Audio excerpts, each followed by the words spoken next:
of LeBron James and James' reaction. Paano kung sabihin ko sa inyo na may NBA player na dinedicate ang career niya para asarin at guluhin sa paglalaro si King James? Yan ay walang iba kundi si Lance Stephenson na tumatak sa liga bilang isa sa may pinakamalaking potential na maging star player, pero mas madalas bilang isa sa walking meme ng NBA dahil sa nakakaloko niyang antics sa loob at labas ng court.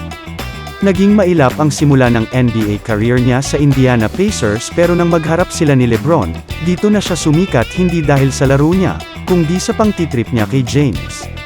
Naging number 1 target niya nga si LeBron sa antics niya at nagawa niya pang ang map-ababa ang laro ng dating star ng Miami Heat kung saan nakascore lang si James ng 7 points sa Game 5 ng Eastern Finals.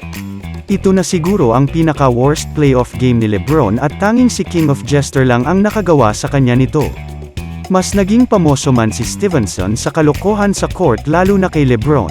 Naimbita pa rin siya ni Bronny at Magic Johnson noong 2019 na maging parte ng Lakers team. Pero hindi naging maganda ang kinalabasan nito dahil hamina na ang laro ni Stephenson. Sa kabila nito ay patuloy pa rin ang career niya ngayong muli siyang nagbalik sa Indiana Pacers kung saan siya nakilala ng lahat. Pero sa edad na 32 years old, may chance pa kaya siya may angat ang pangalan at legacy niya sa NBA maliban sa meme moments niya na tumatak sa mga tao? Oh, no! No, no, what's not to happen? No! Oh my goodness, look! Oh.